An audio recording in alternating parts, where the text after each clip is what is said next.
in the beginning, we always look for that silver bullet. We've never found that yet. It's the combination of doing a lot of things right for a long period of time and not just hitting on one thing. But certainly, if you focus on the employee part of that, is number one, giving them the ability to fail without fear.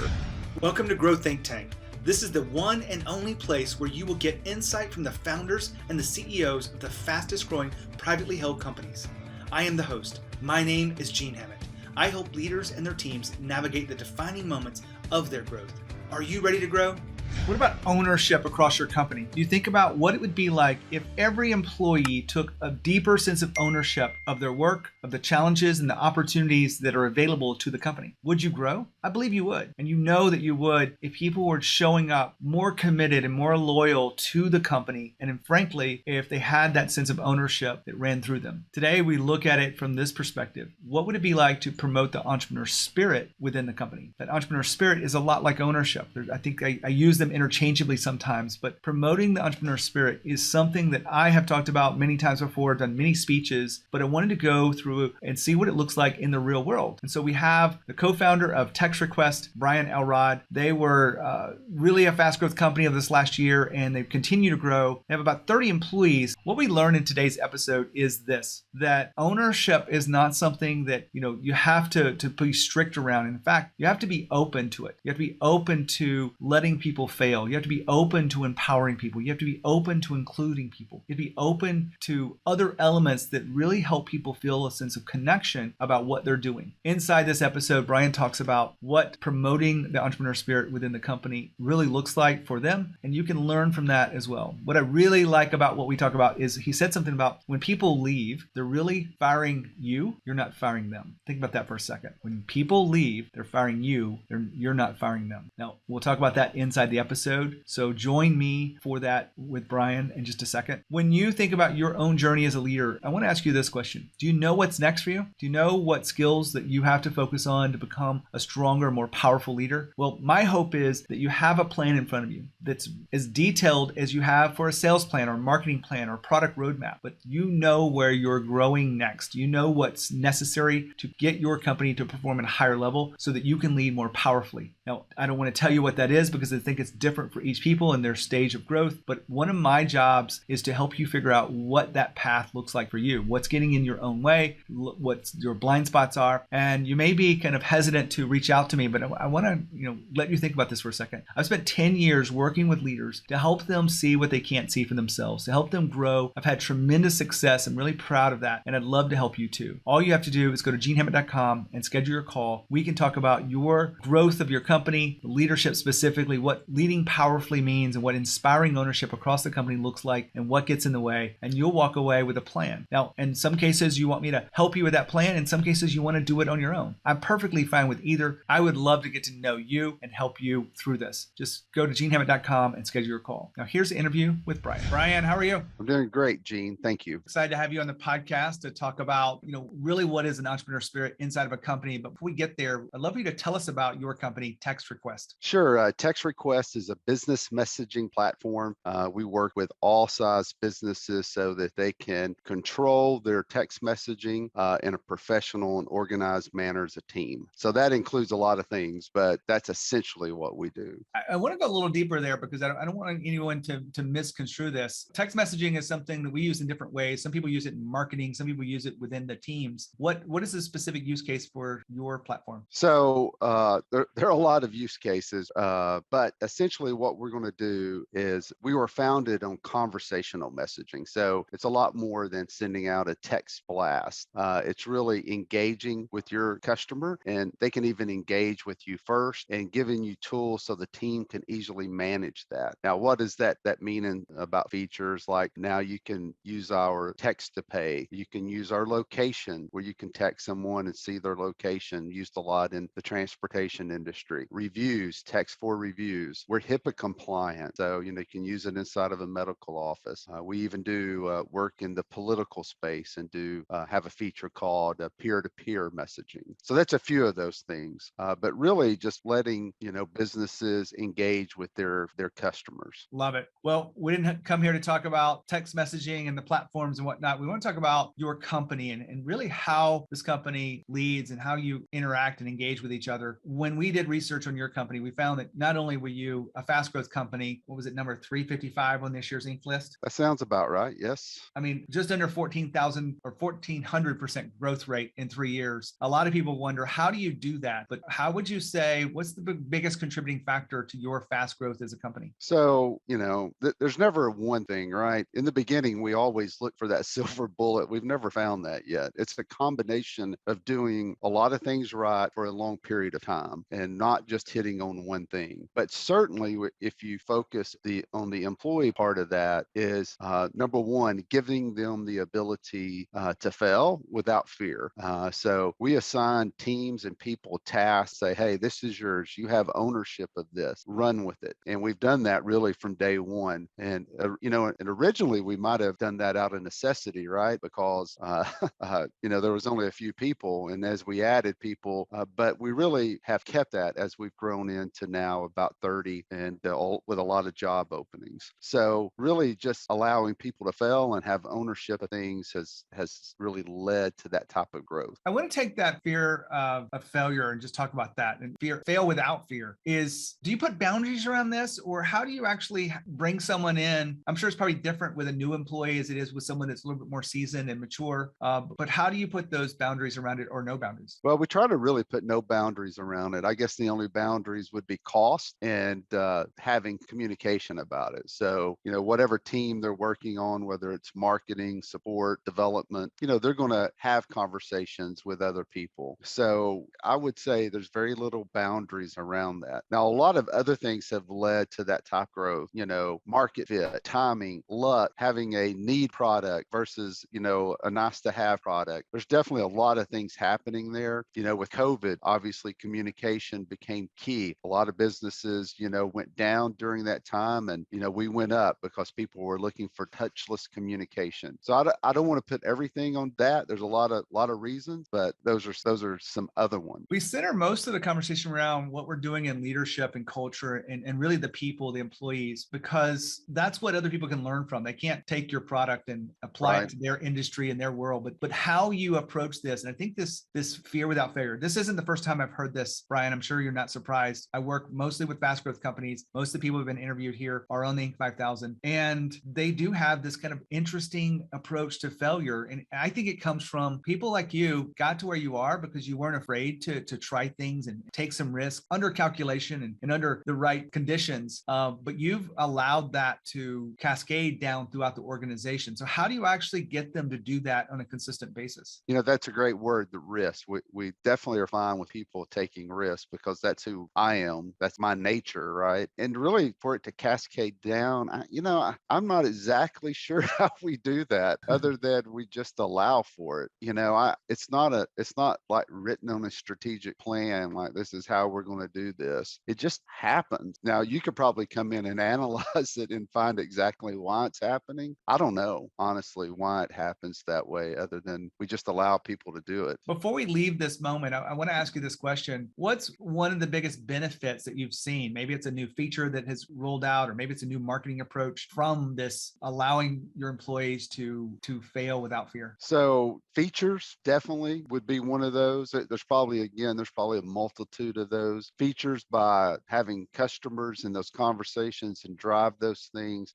We've definitely taken a lot of risk and unusual attacks in marketing. We've done a lot of things that were free that just took a lot more time because we're a bootstrap company, and taking those risks and allowing the marketing folks to have the time to let these things evolve is probably one of the bigger things that we've seen. I'm glad you brought that up there. Just before we leave this, marketing is one of those areas where it changes so quickly. If you do have a need to control the risk of your company, it will limit your growth. And so you've been able to open the doors of that, probably learned a lot in that journey. Is that fair to say? That is fair to say. That is, when you start start with a marketing budget of probably zero, and you've got to make things happen. It's amazing how creative that the right people can be. You know, I use this example a lot. Our VP of marketing came to us around, I think he was age of 22, just,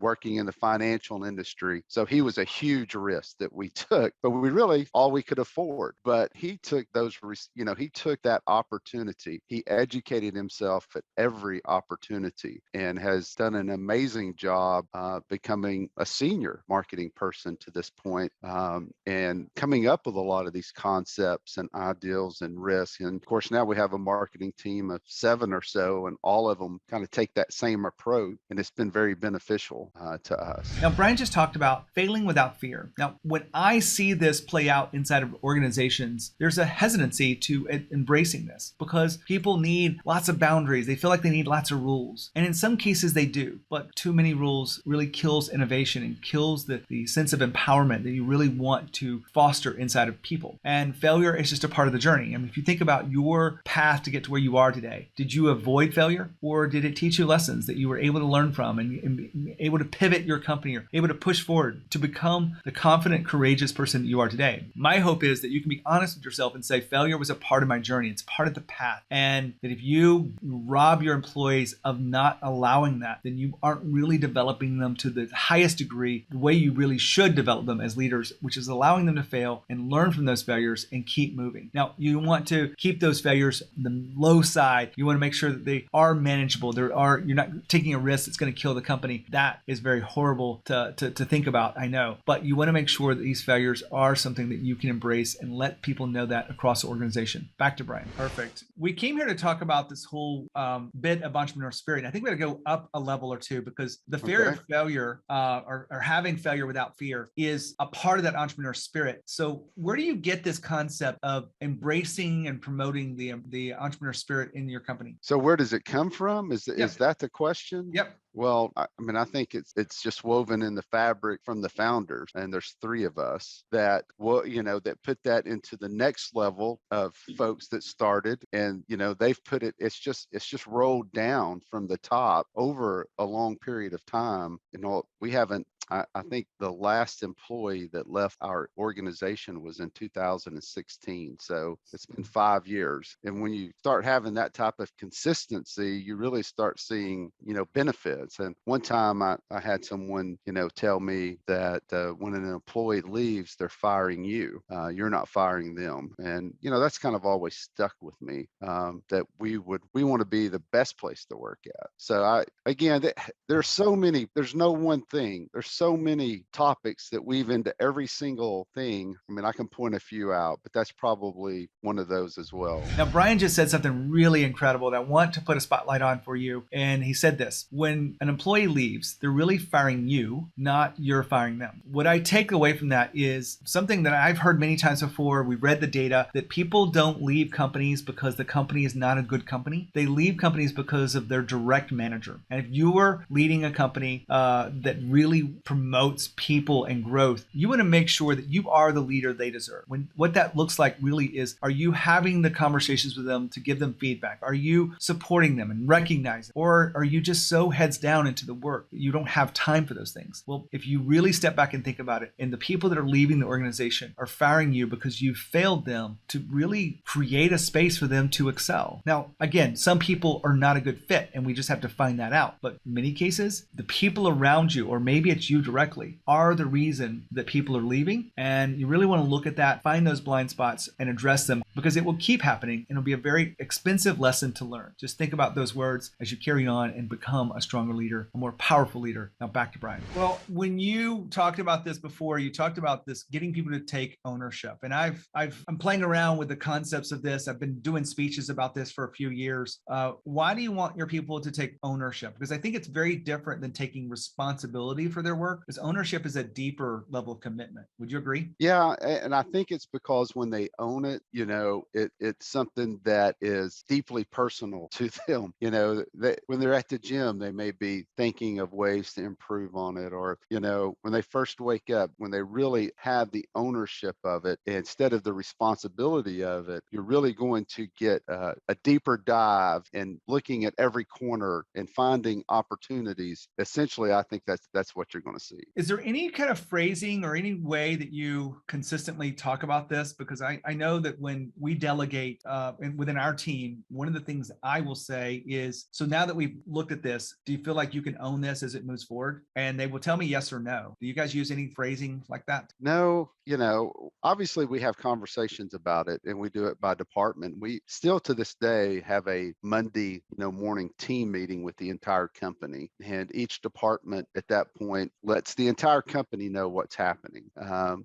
As we've grown and we needed a bigger conference room. And of course, there was a time period we were doing it over Zoom. I do think that helped them take even more ownership of it when you have, someone reporting to the entire company every Monday. Is there anything else that you would add into this sense of ownership and what it's done for the company? Well, I mean, I guess you would just have to come here and walk the halls and talk with the people to understand how they feel, communicate, take ownership. But certainly, again, it's just really having the ability to trust them, have the ability to step back and give them the freedom to do it. And, they know that they're not going to be punished. But it's not hard to understand where you need to get to. It's hard to kind of figure out how to get there. And when they do have ownership, they start to figure that out. One of the things I've said within my coaching work, when you want people to take ownership, you've got to bring them into the process and like the why behind this. It's hard to give someone a goal and let them to really take ownership. Have you found that you're including them into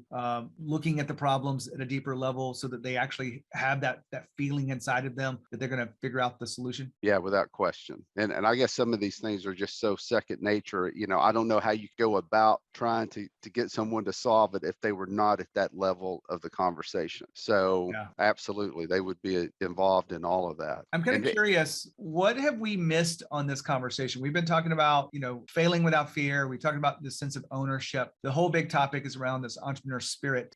What have we not touched on? Well, I think, Gene, that's a wide open. There's a lot of things we haven't touched on, but I think if we're just talking about entrepreneurship inside of a company, I think it's really going to be a reflection of the founders or the people that are leading it day to day, and either that's who you are or that who you're not. I mean, I constantly see founders that are not that way, and that's fine, and I'm assuming they can adjust and make changes. But if that's who you are, then it's easy. So it's not, this is not, this part of this conversation is just who we are. So, I don't know how to say it other than, that it's just easy for us.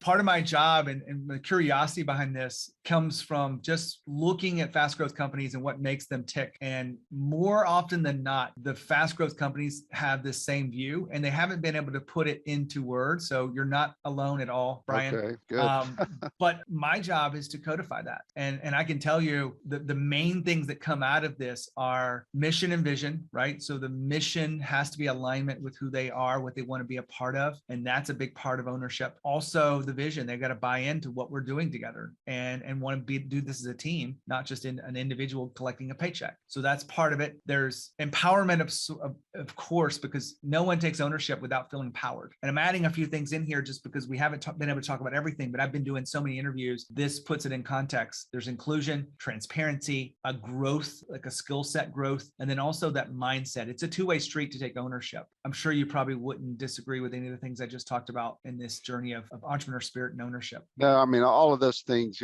come into play, certainly. And I believe we're doing most of those, but we don't think about it. Yeah. I hear people and I hear a lot of leaders talk about company culture, and frankly, and they obsess over it. Frankly, we don't think about it at all.